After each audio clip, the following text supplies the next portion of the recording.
Hello everyone, welcome back to my channel. आज मैंने एक सीडीपी का क्वेश्चन लिया है जो कि जेंडर से रिलेटेड है। तो आपको पता होगा कि जेंडर टॉपिक जो है वो कितना ज़्यादा इम्पोर्टेंट है, बिकॉज सीटेट में जेंडर से कोई ना कोई क्वेश्चन तो आता ही है। तो ये जो क्वेश्चन है वो है, पहले मैं पढ़ देती हूँ। While participating in a sport competition in a class, Tanuj tell his friend that he will participate in the javelin throw and his sister can participate in jump rope because she is a girl and girls cannot throw javelin।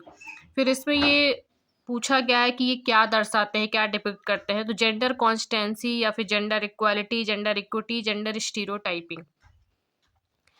तो इस question का मतलब ये है कि जो तनुज है वो स्पोर्ट्स एक कंपटीशन होता है क्लास में, स्पोर्ट कंपटीशन, जिसमें तनुज जो है वो पार्टिसिपेट करता है और वो अपने फ्रेंड्स को बोलता है कि वो जेवलिन थ्रो में पार्टिसिपेट करेगा और उसकी जो सिस्टर है, बहन है, वो जंप रोप में पार्टिसिपेट करेगी बिकॉज वो सी इज़ अ गर्ल, वो एक लड़की है और जो लड़कियां हैं वो जेवलिन थ्रो नहीं कर सकती है।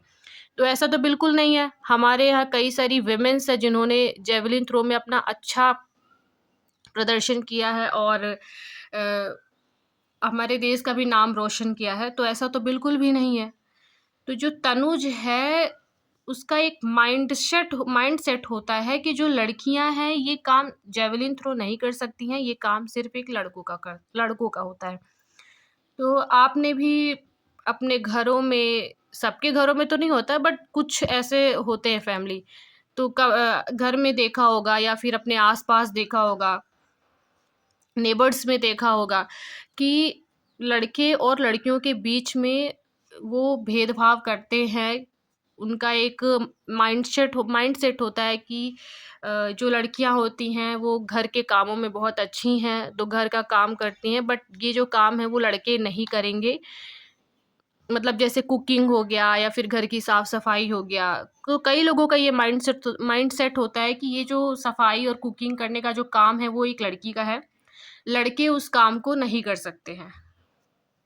और कई जगह आपने ये भी देखा होगा कि जब बच्चों को वो पढ़ने के लिए बाहर भेजते हैं तो हमेशा हमेशा नहीं बट मोस्टली देखा होगा कि लड़कों को फर्स्ट प्रायोरिटी देते हैं बाहर पढ़ने जाने के लिए और लड़कियों को हर जगह नहीं भेजा जाता है। तो ये एक माइंडसेट होता है पीपल का कि कुछ काम जो होते हैं वो सिर्फ लड़के कर सकते हैं और लड़कियां नहीं कर सकती हैं।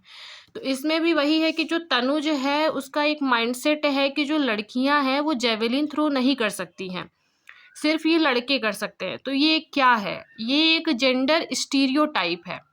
स्टीरियोटाइप मतलब कि आपका एक ऐसा पर्टिकुलर माइंडसेट होना कि हाँ, ये काम जो है ये सिर्फ यही पर्सन कर सकता है।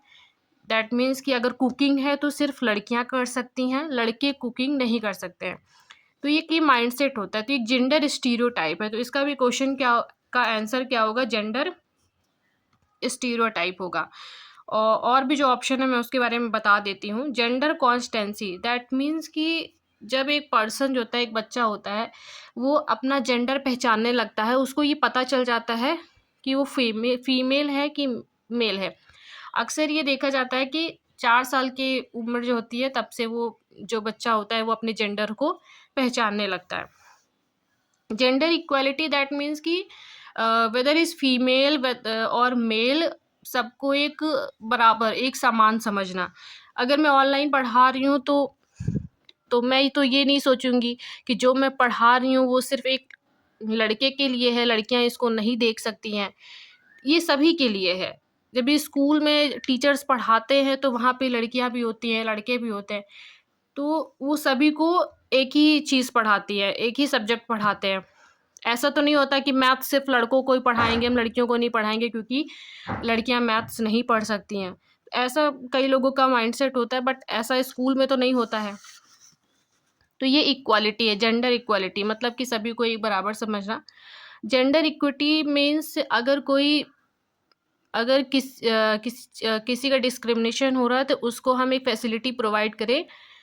जैसे कि विमेंस विमेंस को रिजर्वेशन हम प्रोवाइड करते हैं क्योंकि हमें पता है कि वुमेन्स को एक कम अपॉर्चुनिटी दी जाती है पॉलिटिक्स में। तो उनके लिए हम रिजर्वेशन प्रोवाइड करते हैं पार्लियामेंट में, और गर्ल्स को भी हम कई सारी फैसिलिटीज़ प्रोवाइड करते हैं, जैसे कि बेटी बचाओ बेटी पढ़ाओ जो योजना है वो हमने, लाडली बहना एक सबसे वो बेटर एक एग्जांपल होगा, लाडली बहना योजना जो हम लेके आए हैं, जो गवर्नमेंट लेके आए हैं। तो वो इसीलिए क्योंकि फीमेल्स को डिस्क्रिमिनेट किया जाता है, वो अपॉर्चुनिटी प्रोवाइड नहीं करती है, तो गवर्नमेंट की तरफ से ये एक अच्छी पहल है कि उन्होंने लाडली बहना योजना लाई और उनको कुछ मदद करने की मदद किया, उससे उनको काफ़ी मदद मिल रही है। जेंडर स्टीरियोटाइप तो आपको पता ही होगा कि जेंडर स्टीरियोटाइप दैट मीन्स कि एक माइंडसेट होना, एक पर्टिकुलर माइंडसेट होना कि हाँ, ये काम लड़कियाँ कर सकती हैं, लड़के नहीं कर सकते, या फिर ये काम लड़के कर सकते हैं, लड़कियाँ नहीं कर सकती हैं। तो ये क्वेश्चन है, आई थिंक आप लोग को अच्छे से समझ में आया होगा।